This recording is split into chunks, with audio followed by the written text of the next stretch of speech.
प्यारे बच्चों, Hindi online class में आपका स्वागत है।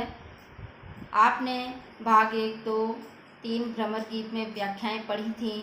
इनसे संबंधित जो प्रश्न उत्तर हैं, पद्यांश जो किताब में दिए गए हैं, उनके प्रश्नों के उत्तर हम आपको बता रहे हैं।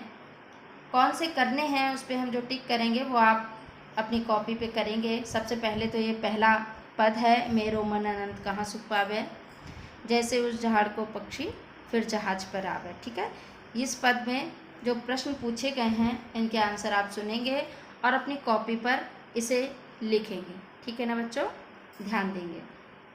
सबसे पहले पद्यांश की रचना एवं रचनाकार।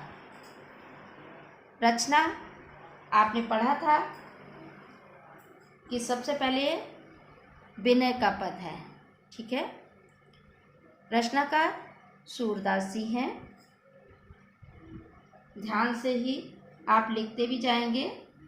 ठीक है, संदर्भ आए, संदर्भ भी लिख सकते, और ये सूर सागर इनका महाकाव्य से लिया गया है। ठीक है, फिर है रेखांकित अंश की व्याख्या। इसमें जो रेखांकित अंश है, जी मधुकर अम्बुज रस चाख्यो क्यों करील फल भावै, सूरदास प्रभु कामधेनु तज छेरी कौन दुआर। जैसा कि हमने आपको संकेत डाल के जो रेखांकित अंश की व्याख्या करनी बताई थी, उसी के आधार पे आप करेंगे। इसको 5वें नंबर पे ही आप लिखेंगे। ठीक है, प्रस्तुत पद में जहाज और पक्षी के संदर्भ में कवि सूरदास क्या कह रहे हैं।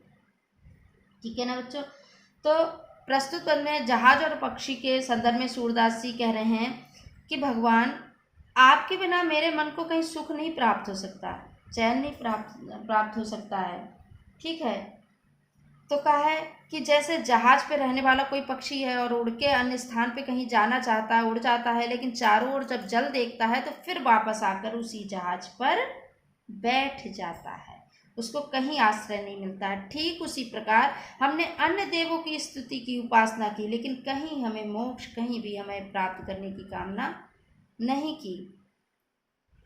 हर प्रकार से जहाँ भी प्रार्थना की असफलता मिली, इसलिए मैं फिर आपकी ही शरण में आ गया हूँ। ठीक है, सूरदास जी किसकी महिमा का गान छोड़कर अन्य देवी देवताओं की आराधना नहीं करना चाहते हैं? सूरदास जी किसकी, बताइए बच्चों। सूरदास जी कृष्ण की महिमा का गान छोड़कर किसी अन्य देवी देवता को नहीं पूजना चाहते हैं। ठीक है, फिर है प्रस्तुत पद में कामधेनु के संदर्भ में सूरदास जी ने क्या कहा है।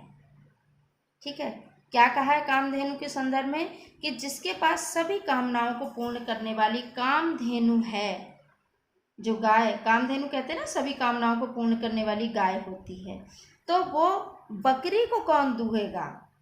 इस प्रकार जब जैसे आप जैसे परम महिमाशाली शक्तिमान प्रभु को छोड़कर हम अन्य देवी देवताओं की उपासना क्यों करेंगे। ठीक है ना, इसको आप कॉपी पे अवश्य करेंगे। अगला देखिए पद, विनु गोपाल बैरन भई कुंज, तव लता लगत यत शीतल, अब भई विषम ज्वाल की कुंज। इसका रेखांकित अंश की व्याख्या है। ठीक है, आपने व्याख्याएं पढ़ी हैं, उनको देखकर उनको सुनेंगे तो आप लिखेंगे। पद्यांश के रचनाकार और रचना का नाम भ्रमर गीत है, रचनाकार सूरदास जी हैं। और श्री कृष्ण की उपस्थिति में लताएं कैसी लगती थीं और वे अब कैसी लगती। भाई, उपस्थिति में कैसी लगती थी बच्चों? शीतल लगती थी, आनंद प्रदान करने वाली लगती थी। और कृष्ण जब वहाँ रहते थे तो बड़ा ही आनंद प्राप्त होता था उन्हें, शीतल लगती थी। लेकिन अब वो नहीं है, तो ये किसके समान लग रही हैं? विषम ज्वाल की पुंज है, आग की लपटों के समान लग रही हैं, ज्वालाओं के समान लग रही हैं। ठीक है ना, फिर अगला देखिए, गोपियों को क्या देखकर दुख होता है। गोपियों को क्या देखकर दुख होता है? गोपियों को कृष्ण की अनुपस्थिति में उन्हें ऐसा लगता है कि यमुना भी बेकार बहती है, व्यथा बहत यमुना खगबोल, है ना, यमुना भी बेकार बहती, पक्षी भी बेकार व्यर्थ ही बोलते हैं, कमल भी व्यर्थ ही खिलते हैं, और उन पर बौरे भी व्यर्थ गाते हैं, क्योंकि कृष्ण नहीं है तो ये सब बेकार है। ब्रज में थे तो देखकर आनंद आता था, अब ये देखकर क्या है, कष्ट बढ़ता है, इसलिए बेकार सब बोल रहे हैं। ठीक है, विरह की स्थिति में गोपियों के लिए क्या दाहक बन गया है? विरह की स्थिति में गोपियों के लिए जो वायु है, जल है, कपूर है, ये देखिए पवन पान घनसार संजीवन, जो वायु है, जल है, कपूर है, संजीवनी बूटी है, दधसुत चंद्रमा की जो शीतल किरणें हैं, ये सभी ग्रीष्मकालीन सूर्य की किरणों के समान दाहक बन गई हैं, तपाने वाली बन गई हैं। ठीक है ना बच्चों? अगला इसे भी आप करेंगे अपनी कॉपी पे, का और खा वेरी इंपॉर्टेंट। अगला देखिए क्वेश्चन आंसर देखिए इसके, ऊधव जोग जोग हम नाही। ठीक है, पद्यांश के रचनाकार और रचना ब्रह्मगीत और रचनाकार सूरदास जी। रेखांकित अंश की व्याख्या आप कर लेंगे, व्याख्या आपको पढ़ाई जा चुकी हैं। इसमें प्रश्न है, योग साधना के संबंध में गोपियां उद्धव से क्या कहती हैं? ठीक है, योग साधना के संबंध गोपियां उद्धव से क्या कहती हैं कि हम तो अबलाएं हैं, योग साधना के योग्य नहीं है, क्योंकि जिस निराकार निर्गुण ब्रह्म का उपदेश दे रहे हो उसे हम तो नहीं ध्या सकते, उसको हम तो नहीं पूछ सकते हैं। तो कहा हे उद्धव जी, हमसे नेत्र बंद करने कहते हो, और जिन नेत्रों में भगवान कृष्ण रह रहे हैं वो निवास कर रहे हैं, इसलिए अब हम तुम्हारी ये छल प्रपंच से भरी हुई बातें नहीं सुनेंगे, कहानी नहीं सुनेंगे, इसलिए हमारे लिए बेकार है। ठीक है, कह देती हैं। गोपियों के अनुसार शरीर की तपन और अधिक क्यों बढ़ जाएगी? गोपियों के अनुसार शरीर की तपन और अधिक क्यों बढ़ जाएगी? क्योंकि गोपियों के अनुसार शरीर की तपन और इसलिए बढ़ जाएगी क्योंकि शीतल चंदन का त्याग करके अपने अंगों पर भस्म लगाने के लिए कह रहे हैं उद्धव जी। अब भस्म लगाएंगे तो उनकी तपन और बढ़ जाएगी। ठीक है, अगला घा छूट गया था, सही है। चलिए, गोपियां श्री कृष्ण से किस प्रकार अलग नहीं हो सकती हैं? गोपियां श्री कृष्ण से उसी प्रकार अलग नहीं हो सकती जैसे शरीर छाया से अलग नहीं हो सकता है। ठीक है, अगला देखिए, कहत कत परदेसी की बात। ठीक है, इससे संबंधित रचना, रचनाकार ब्रह्मगीत और सूरदास। रेखांकित अंश की व्याख्या आप कर ही लेंगे। व्याख्या को सुनकर, श्री कृष्ण गोपियों से क्या कहकर गए थे और अब इन्हें कितना समय व्यतीत होगा? क्या कहकर गए थे? 15 दिन में, एक पखवाड़ा में आ जाएंगे, लेकिन अब कितना समय बीत गया? 1 महीना बीत गया है, पूरा 1 महीना हरि आहार। ठीक है, 1 महीना बीत गया है। विरह की स्थिति में गोपियों पर कौन घात लगाए बैठा है? कामदेव, और भी व्याकुल कर रहा है। श्री कृष्ण के वियोग में गोपियों के पास अब और केवल क्या उपाय शेष रह गया है? नखत वेद ग्रह अर्ध कर जोरी अर्ध कर। क्या बताया था कि नक्षत्र को 27, वेद 4 और ग्रह 9, इनको जोड़ लो, इससे फिर आधा कर दो, 20, 40 का 20 बचता है, तो विष खाने के अतिरिक्त अब कोई भी उपाय शेष नहीं रह जाता है। ठीक है, अगला देखिए, लड़काई को प्रेम कहो कैसे छूटत। इसमें भी देखिए, पद्यांश के रचनाकार, पद्यांश की व्याख्या आप कर ही लेंगे। श्री कृष्ण से गोपियों का प्रेम कितना पुराना है? क्या बताएं? लड़काई, बचपन, वर्षों पुराना, बचपन का प्रेम है, आज का तो था नहीं उनका। तो कहते हैं कि गोपियों का प्रेम कैसा है? वर्षों पुराना है, बचपन से चला आ रहा है।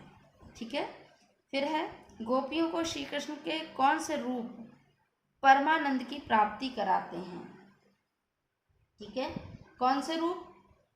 मंद मंद मुस्कान, बांसुरी के गाने की वह मधुर मधुर ध्वनि, लीलाकारी वेश, हंसी मजाक करते हुए वन से लौटना, यही सब स्थितियां क्या करती हैं? उनके मन को परमानंद पहुंचाती हैं। ठीक है, श्री कृष्ण के चरण कमलों की सौगंध खाकर गोपियां क्या कहती हैं?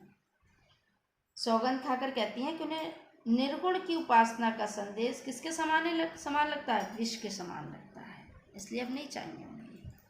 ठीक है, अगला देखिए, इसे आप करेंगे बच्चों, कॉपी पे। निस्दिन बरसत नयन हमारे, सदा राहत वर्षा ऋतु हम पर, जब ते श्याम सिधारे। ठीक है। पद्यांश की रचना और रचनाकार भ्रमर गीत और सूरदास। व्याख्या आप लिख लेंगे। श्री कृष्ण के वियोग में गोपियों के नेत्रों की क्या दशा हुई है। ठीक है। श्री कृष्ण के वियोग में गोपियों के नेत्रों की क्या दशा हुई है। क्या हुई है कि उनके नेत्रों से जो बहने वाला आंसू हैं, तो नेत्रों में जो काजल लगा हुआ होता है वो भी क्या हो जाता है, धुल जाता है, बह जाता है, और गाल वक्षस्थल सब काला हो जाता है। ठीक है। अगला देखिए, अपने नेत्रों के काजल के संदर्भ में गोपियां क्या कह रही हैं। सॉरी, ये आपको हमने घा का आंसर बताया था। कृष्ण के वियोग में गोपियों के नेत्रों की क्या दशा हुई। नेत्र दिन रात आंसुओं के रूप में बरसते रहते हैं। ठीक है ना, आंसू की वर्षा करते रहते हैं। अब पांचवा देखिए, श्री कृष्ण के वियोग में गोपियों को अब कैसा प्रतीत हो रहा है। श्री कृष्ण के वियोग में गोपियों को अब कैसा प्रतीत हो रहा है, तो ये बता रही हैं कि रात दिन उनके नेत्रों से जो बहने वाले आंसू हैं, उनके कारण उनका शरीर जो है ऐसा लगता है अश्रुमय हो गया है, आंसुओं में परिवर्तित हो गया है। ठीक है।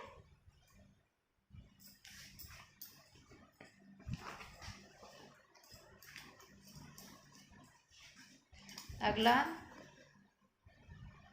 हरि अखियाँ हरि दर्शन की भूखी। ठीक है। पद्यांश के रचनाकार सूरदास और भ्रमर गीत रचना है। रेखांकित अंश की व्याख्या आप कर लेंगे। गोपियों की आंखें किसके लिए व्याकुल हैं, ये तो आपके लिए बहुत आसान है।